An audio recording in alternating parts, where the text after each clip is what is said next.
have Holly Story and Ian MacMillan on how layers mitigate risk and contain threats. There you go.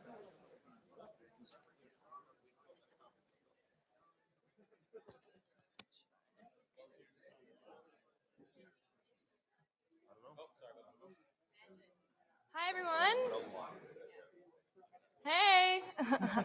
Hi, Ken.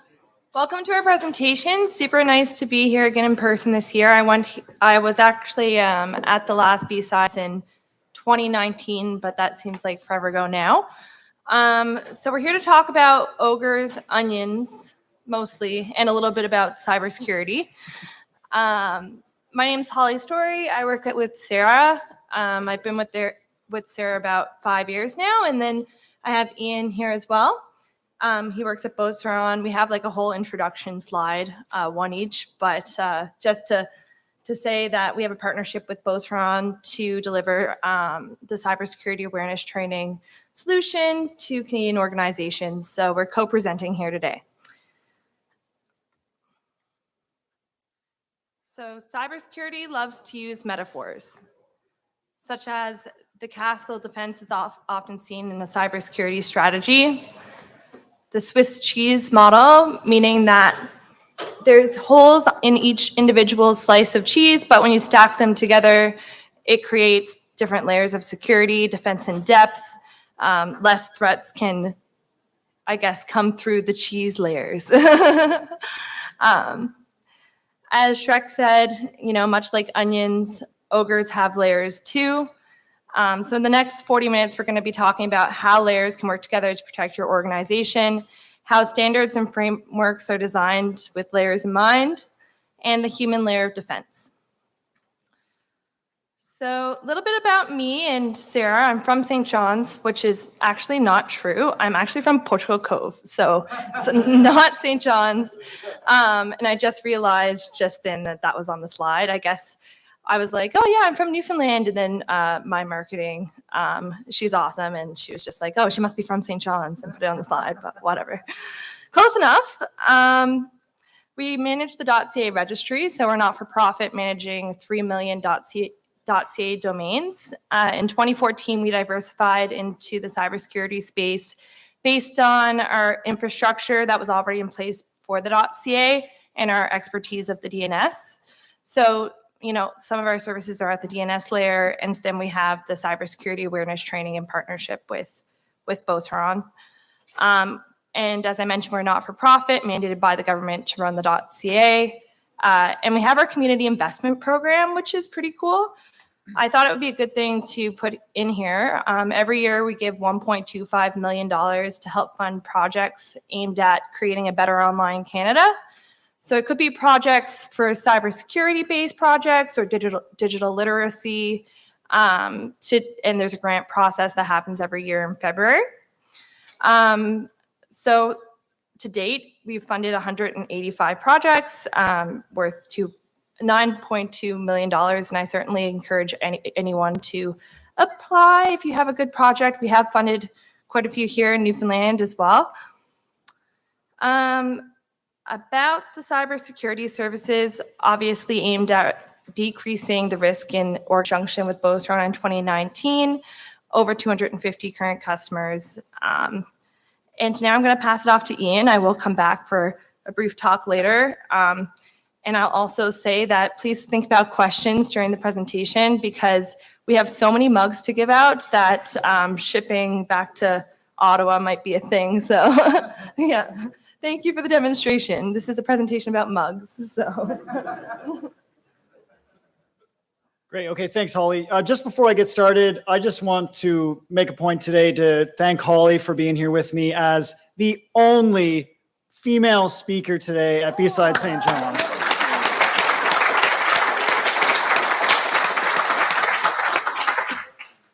Okay, so a little bit about me. My name is Ian MacMillan. I'm the chief evangelist and a co-founder at BSides Security. I have a technical background, so I was a software developer. I've been introducing myself as a former software developer. It's been kind of weird. I've made a transition over the last 5 years into security professional. I'm a certified information security manager from ISACA. I'll actually be, small plug, speaking at ISACA in October, so you can come and see me there if you want.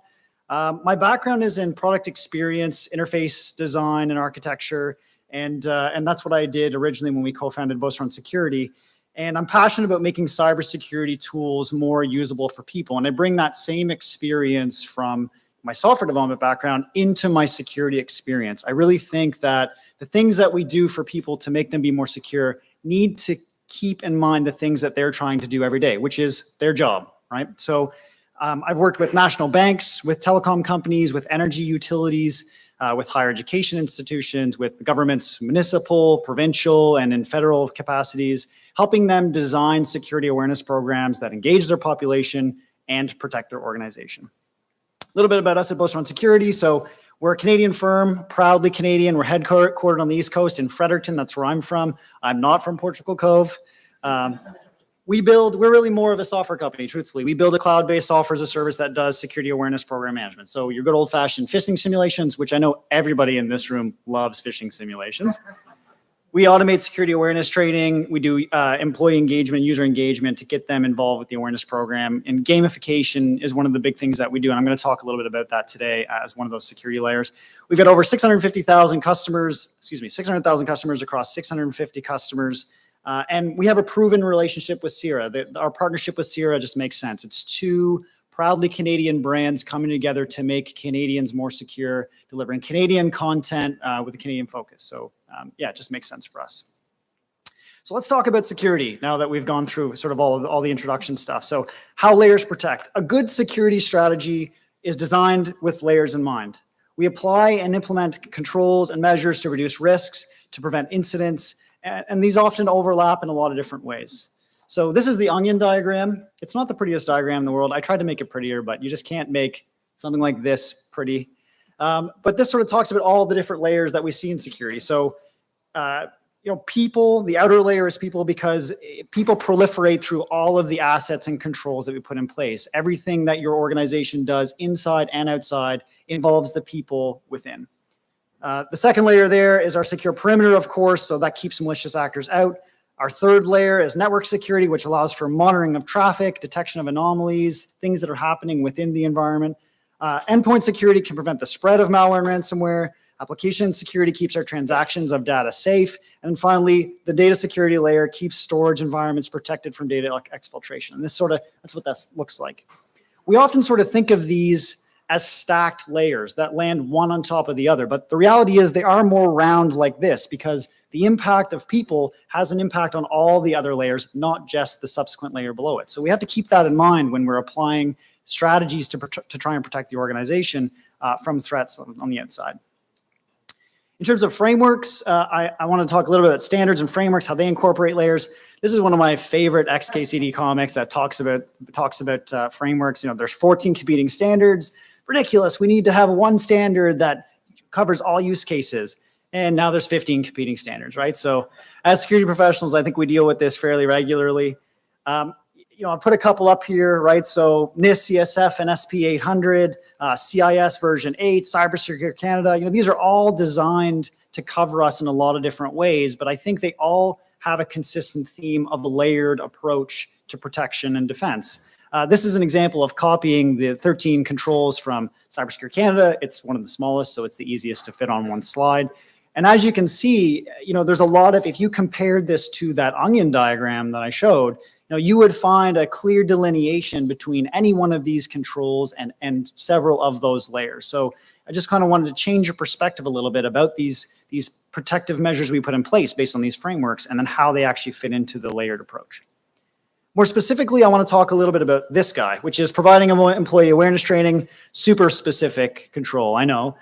In recent years, I think we've seen an emphasis on how individuals can help protect our organization. And we're seeing awareness as now one of the controls in a lot of these frameworks, which is really great. I'm really happy to see that. At one time, there was no awareness training component to these frameworks or these standards or these compliance requirements. It was just, do you have the technical controls? The people are stupid. You'll never make them smart enough to protect the organization. But fortunately for us, we're starting to see this stuff. And fortunately for me, as the co-founder of a company that develops a tool to do this, that's really good. So the human layer, let's talk about the human layer. I want to talk about how we can improve that layer of security, what kinds of things you can do to do that, and hopefully give you a little bit of inspiration as we come into Cybersecurity Awareness Month next month. So typically, this is the standard approach that we see.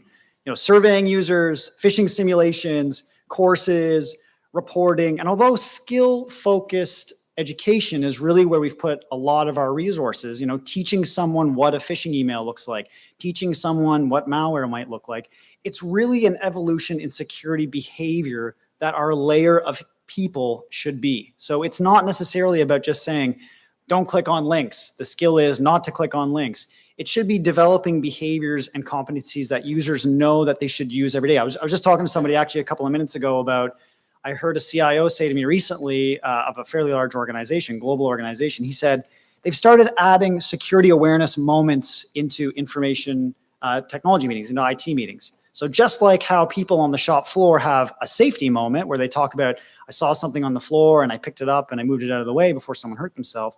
We now have people saying, hey, I got this fish, this is what it looked like. Or, hey, I got this USB drive in the mail and this is who I went and reported it to. These sorts of things that are at the cultural level of the organization, not just don't click on that link or you're going to get in trouble. So engagement in particular, how does that help to the organization? Training and engagement helps, I'm just going to display all these points here. Training and engagement helps reduce the likelihood of an incident. Engaging individuals in the awareness program builds culture of security, and using metrics like education completion, click rate, report rate can help your IT teams make sound decisions in the way that you're going to implement further controls. When I say engagement and culture, these two words, they can be interpreted by people in a lot of different ways. So I wanted to give some examples. Cybersecurity is not my job, not my problem. None of you have ever heard that before, right? We want to try and change that to, I have a role in protecting the organization. My job is part of the security strategy. That's what we want to try and create. IT is making me do mandatory training. I know nobody's heard this one before.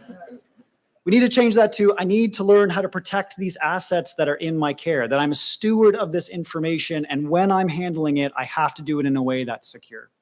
I clicked on a phishing link and I'm worried I'll get in trouble. This is probably the biggest downfall to negative reinforcement. When the security team becomes the department of no, N-O, we get in trouble if we do something. I click on a fish by mistake and now I have to take remedial training. We need to change this to, I made a mistake and I need to report it right away. Each layer in that onion diagram that I showed you has strengths and weaknesses. So I want to talk about some of the things related to that human layer, to security awareness. Getting people motivated to complete training is not easy. Motivators like rewards, both intrinsic and extrinsic, can be really, really good drivers to drive your program forward. Negative reinforcement does have a place. If you're looking to drive instant change, I was curious if it was going to pick up my snap like that. If you're looking to drive instant behavior change in the organization, a negative reinforcement technique can definitely create an instant behavior change, but it's not good for sustained long-term maintenance of that behavior. On average, about 79% of users will complete their first cybersecurity awareness course the same day that it's assigned. And we found this through our experiences with Sierra. This is actually a stat out of the customers that Sierra's had. The challenge is getting that other 21%, takes some time to do that. So you have to generate that buy-in, create that behavior change, get people excited about that. And you have to make your training relevant and engaging. We published a white paper not long ago about how it's not all about having 1,500 pieces of content in your library. It's about having the right content that triggers people in the right way to do the right thing at the right time. Best practices for launching your training. So communicate, set expectations, generate buy-in. If you want to generate tickets at the help desk, send out blind training to the whole organization. I guarantee that will happen. Get an executive sponsor or a member of your leadership to communicate about the importance of your program. Don't just pay it lip service. Show the importance of getting people involved in security awareness and protecting the organization. Choose metrics to track success like completion, like education score, like click rate. A lot of time what I find is organizations will select a tool or an application or a series of content to deploy, and they have no way of tracking if it's working or not. The only thing they're looking at is that compliance requirement. Have we delivered training and have people completed it? But the reality is, if you're not actually measuring the success of the impact of that training, what are you actually doing? I had somebody tell me one time that compliance should be a byproduct of good security. So you should apply that same theory when you're doing your security awareness program. Don't just roll out training for the sake of compliance. Deliver training that's actually going to teach people and change their behavior, and the compliance will come second nature as a result. This is a really good example, sensitive topics. So stay away from sensitive topics that can frustrate users and make them feel disengaged. This is a real tweet from this year. My university sent me an email about providing $7,500 in assistance to those experiencing financial hardship to the pandemic, and it turns out it was a phishing exercise. Is this a joke? I can tell you from experience, when I worked at the university, that if you do this about vacation time being suspended, you get the same result. So stay away from those sensitive topics. Focus on things that you typically are seeing. Get in touch with your threat intel teams, so your CTI teams. If they have stuff that's coming into the organization that they're picking up, use that in your phishing simulations. It's a great way to expose people to the things that they might actually get in their inbox. Some best practices for phishing. So a really good segue there. Blind phishing seems like a good idea, but in reality, it's only a really good way to trick people, which we're not trying to do. We're trying to get their buy-in. We're trying to generate awareness. So we're not trying to get the highest click rate possible. The best approach is to say, we're going to be conducting these exercises because we want to make sure that you're prepared for when these threats come.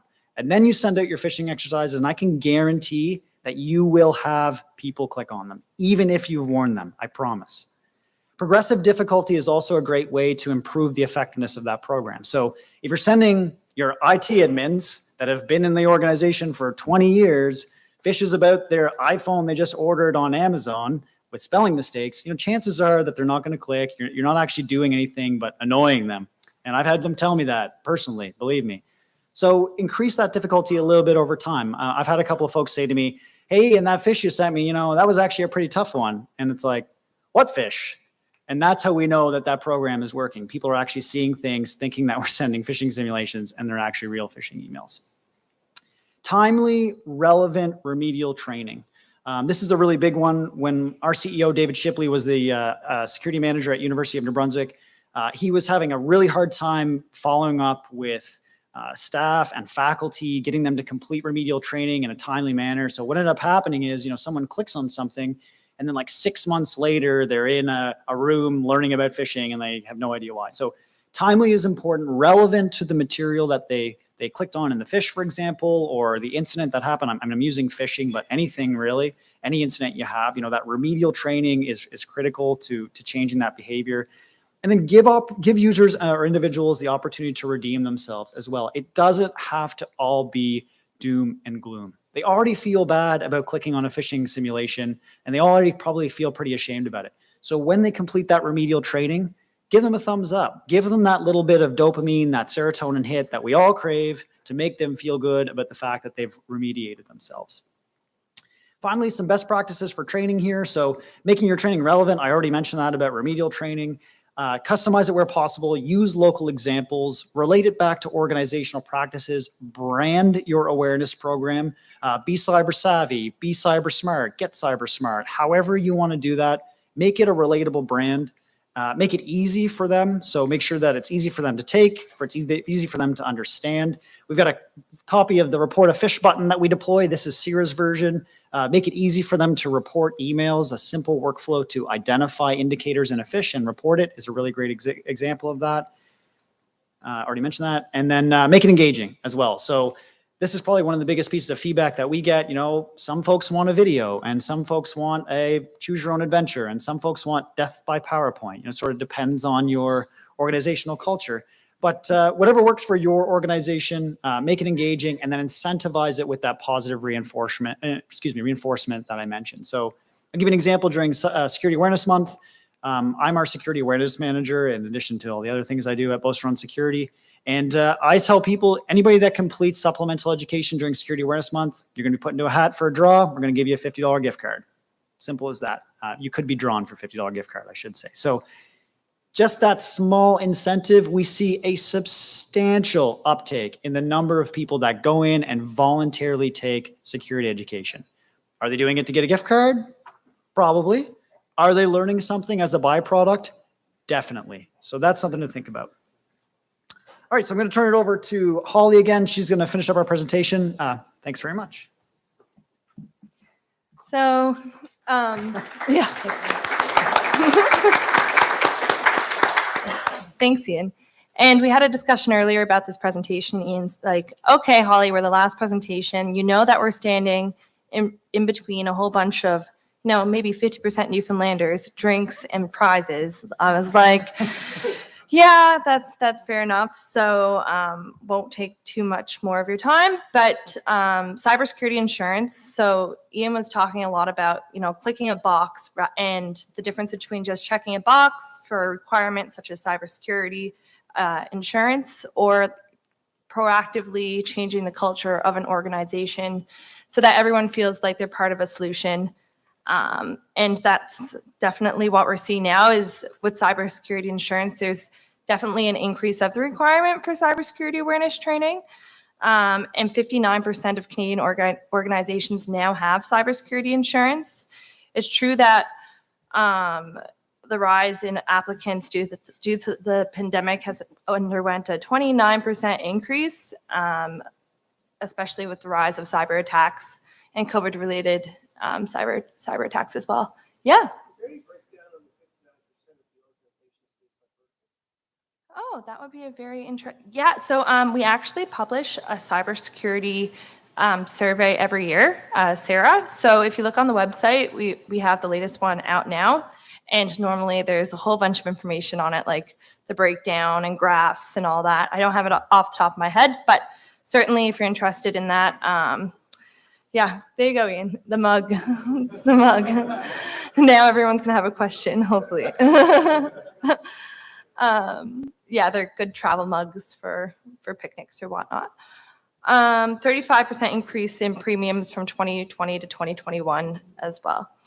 So the last kind of subject of the day is the DNS layer, the domain name system. I'm not sure how many of you are familiar with that, but it's basically like an address book to search up websites on the internet. And where Sarah runs the .ca, my organization, that's kind of our expertise. So, as cyber aware as your employees may be, all the training that you could put them through, all the phishing simulations, there still will be employees that click on those malicious links. At that point in time, speaking to the layers, cybersecurity awareness training reduces the number of clicks.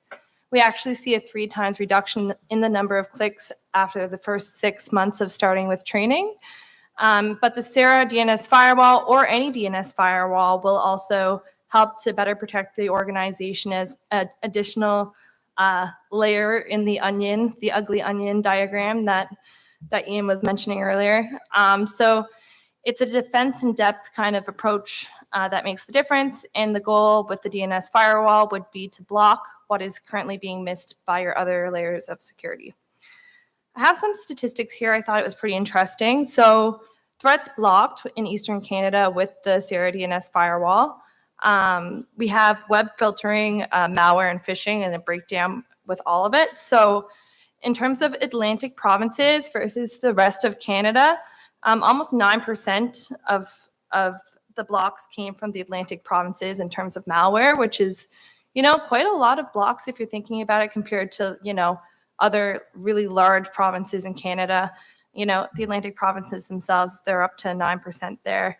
But we have a whole bunch of statistics and we have a whole bunch of breakdowns in terms of what we're blocking with the service, because with the DNS firewall, you're essentially sending all of your traffic to the service, and then we're blocking what is malicious via our partnerships for our threat feeds. So we have partnerships with Akamai.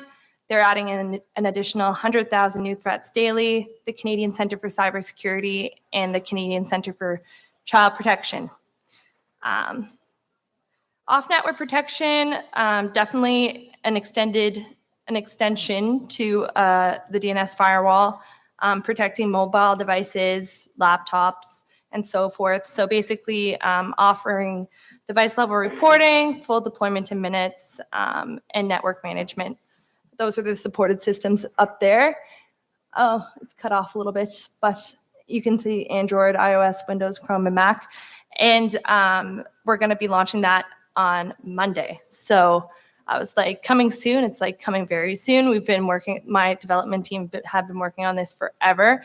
And I guess like with the increase of working from home, I just gave a presentation in Trois Rivières, and the title of it was like working from home, wherever, something else, and it was like, or the beach. It's like literally working from the beach. I don't know. It's going a bit far with it. I don't know if any of you guys work from the beach in your very much, but basically, if you did, then the off-network protection would be super valuable because you're bypassing sometimes, your network, your VPN, and other layers of security that you might have.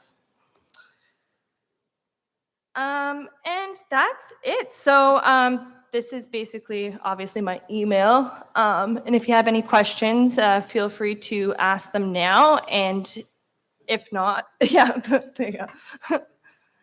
Does anyone have any questions? I know that it's been a long day. Yeah.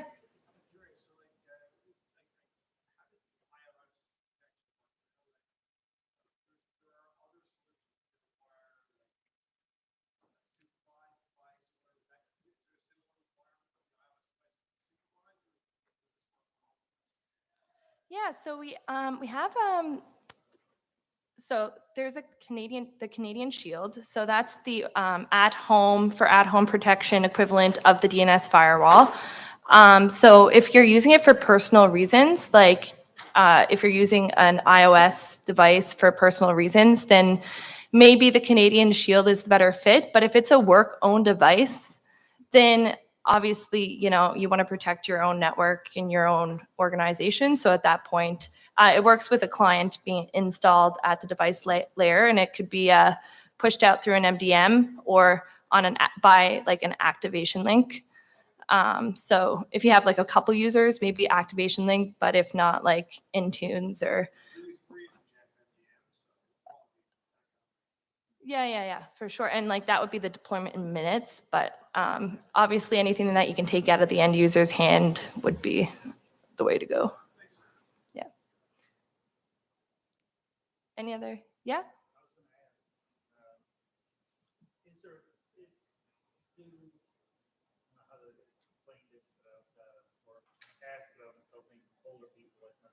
Is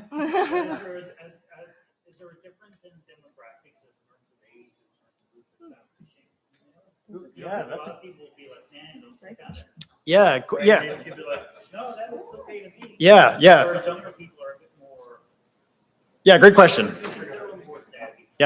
Yeah, great question. So the question was, is there demographics in terms of age or demographic otherwise if people that click on phishing emails?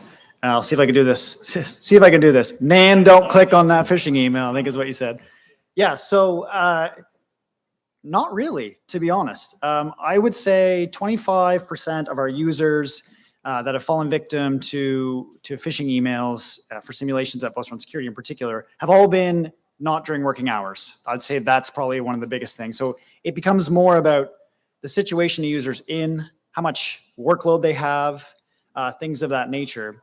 All things being equal, if we teach people the same things about phishing emails, look for the sender address, look for the URL that you may not recognize. Is it something you were expecting? Look for a suspicious attachment, sort of the four key things. Provided they have a knowledge of that based on the awareness that you've given them, it's more about what are they doing right now when they get that phishing email. I'll give you a great example. We did an engagement with an organization, sub 100 people not long ago, technology-based organization. Their CTO fell victim because I sent a coverage email the Thursday before a long weekend, and he was in the evening, and he was in the supermarket on his phone and fell victim.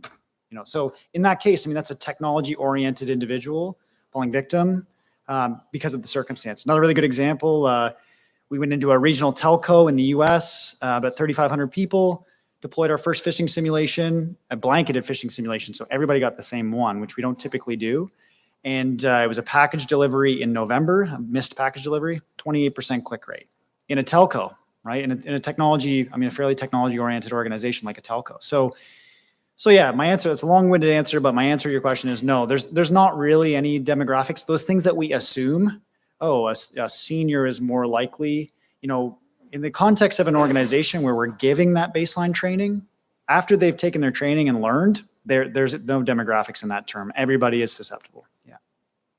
Good question though. Great question. Okay. Yep. Do we get better? Yeah. Are we getting better or worse? Well, I can tell you that the criminals are getting better at what they're doing. Yeah. Yeah. So I would say, I left IBM 5.5 years ago. I've been with Beauceron through the whole, I was the third good guy through the door.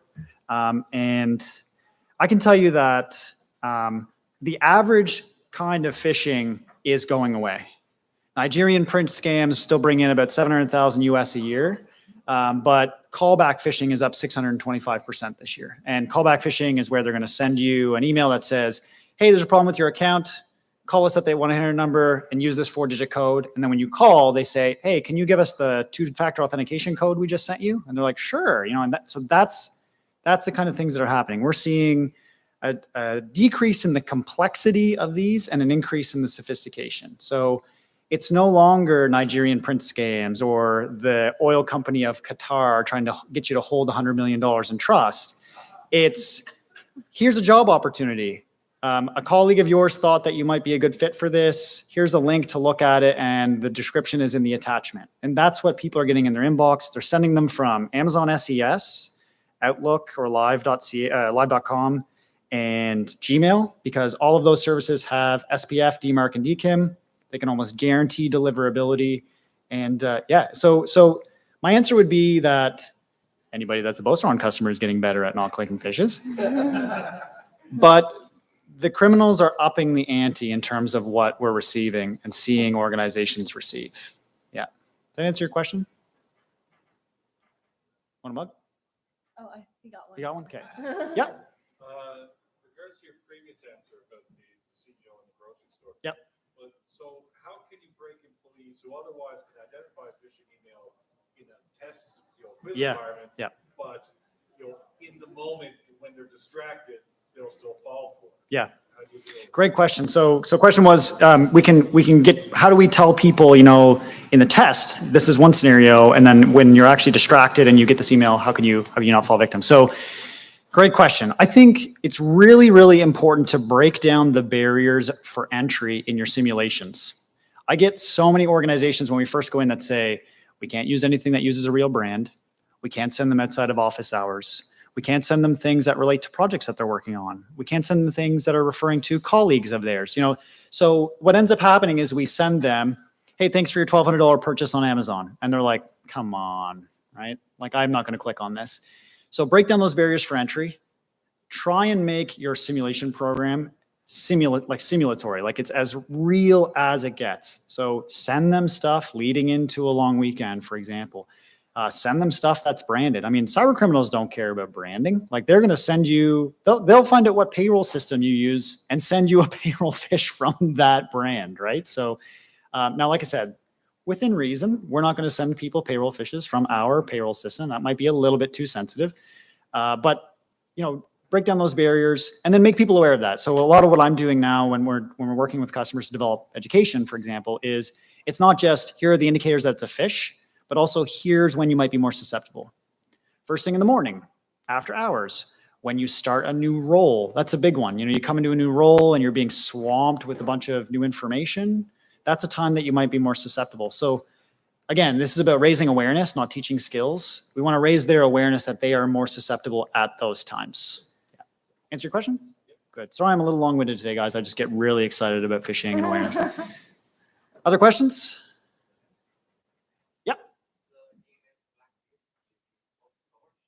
Say that again, sorry? Yep, that's you. The DNS blacklist. So are they open source? So Canadian Shield is actually a open recursive service. The DNS firewall for organizations is a closed recursive service. So meaning that it's not like open to everybody to use. But in terms of our block lists, we have a partnership with Akamai. They're adding an additional 100,000 new threats daily. They've also purchased 20 additional block lists from other providers. So a huge amount of blocks in their within their partnership. And also we're partnered with, as I said, CyberTip, Canadian Center for Child Protection, and the Canadian Center for Cybersecurity. So some of the threat feeds in the service are and some are not. That's probably the answer. Yeah. When you're doing awareness testing, fish testing, that sort of thing, do you tend to notice a difference in click rates, the way companies react, the way users react, when companies do awareness testing during cybersecurity awareness, just because of all the other awareness Yeah. that's out there? Yep. Consuming versus when they do it at other times of year? Yeah, good question. So to summarize, are people clicking on less stuff during awareness month than any other month? Or more. Or more. Yeah, great question. So I would say that depends on the organization because a lot of folks don't do anything for Security Awareness Month. I would say organizations that are doing things are seeing a lower click rate. And what I would say is that, we believe that the best practice for phishing simulations is monthly. So any more frequently than once a month, people just get pissed off. And they're like, I don't want to get this stuff anymore. I'm trying to do my job. And it actually doesn't have any positive impact on the click rate. Any less frequently than once a month, you get diminishing returns until about once a quarter. And then at once a quarter, you're actually getting no benefit. You're just sending people phishing emails and they're not actually improving the click rate. So assuming an organization is phishing every month, we do see a reduction around Security Awareness Month. I can tell you that's true for us at Boast Run Security in particular. Like I said, I run our security awareness program.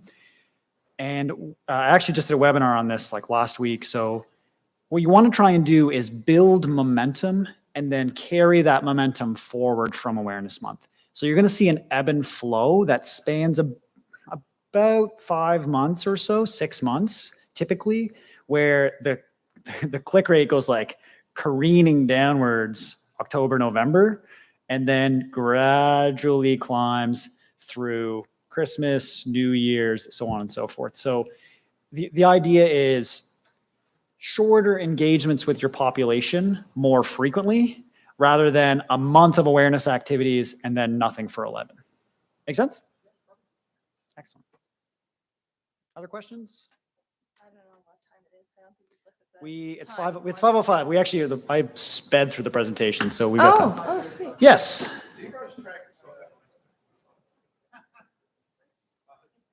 Give you a second. We'll come back. Yeah, no problem. Yeah. Any other questions? Yes. In terms of incentives to get people to go around on Yep. for example, what would you say is the most effective one you've seen so far? Okay, good question. What is the most effective incentives to get people involved in your program? Yeah, excellent question. So I like to think of security awareness as like those cereal commercials you saw when you were a kid, right? They show you like Tony the Tiger playing hockey and it's like super fun. But then at the end, they flash orange juice, milk, toast, bacon, eggs, and then Frosted Flakes, right? So the idea is your awareness program should be a balanced breakfast of a number of things. Positive reinforcement is a great example.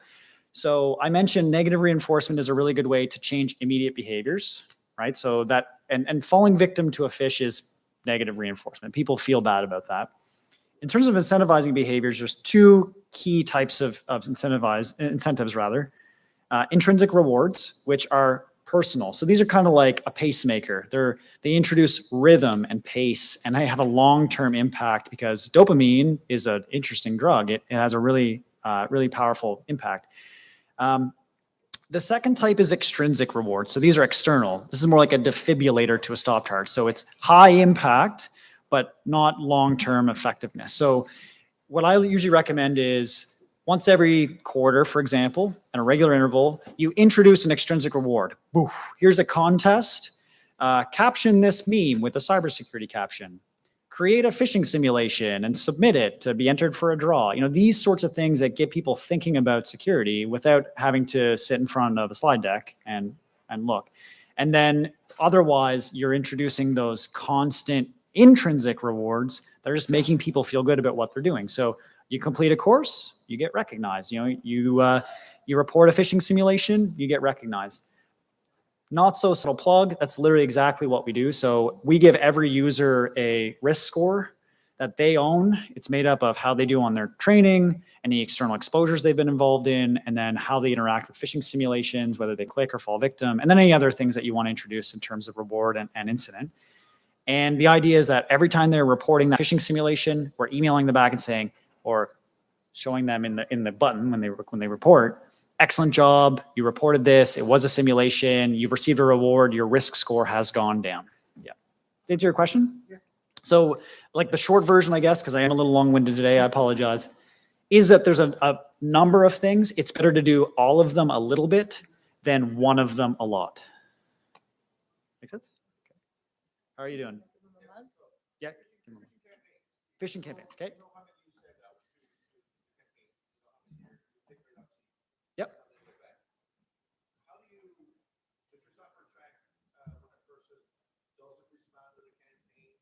Excellent question. Yep. Yeah. Yeah. Great question. Yeah, so the question was, click rates are great, but we also want users to report effectively. So what if users aren't clicking, but they're also not doing what you asked? Great question. So any of the good tools that do phishing out there have a reporting capability that will track based on when you send out. So you send out a campaign, let's say we have 100 users, 100 phishes go out in the span of a month, and we get, 15 people that click on them. So we got a 15% click rate. Our tool specifically, and again, I'm not trying to make this a plug, but our tool specifically does a forwarding mechanism and a reporting mechanism. The reporting mechanism is a button that can go in Outlook or G Suite. And you're not telling users report your simulations here, you're telling them report anything here. So the idea is now you've created an easy way for the user to report a suspected phishing email, and you're able to record how many of them actually reported a simulation in the way that you expected, right? So then we also measure how much stuff comes through that's not simulations. So for example, in my 100-person organization, let's say we have an 80% click rate, or excuse me, an 80% report rate. So 80% of the simulations I send out, people report properly using the button or the forward, let's say, okay, for hypothetical purposes. And then I say, well, we had 1,000 real emails that were not simulations that were reported by the same button. And with a little bit of quick math, I can assume that 1,000 is probably actually only about 80% of what actually came in, because we're only reporting 80% of the simulations that we send out. Does that make sense? So we do that. We also measure ignore rate, which is the delta. So you take the number of people that reported and the number of people who have clicked, and then whatever ones weren't reported or clicked, that's the ignores. So that kind of gives you a focus group of people that you can zero in on and say, these people are almost engaged. We just need to nudge them a little bit more to get them to use that reporting button. Answer your question? Excellent. Take a mug.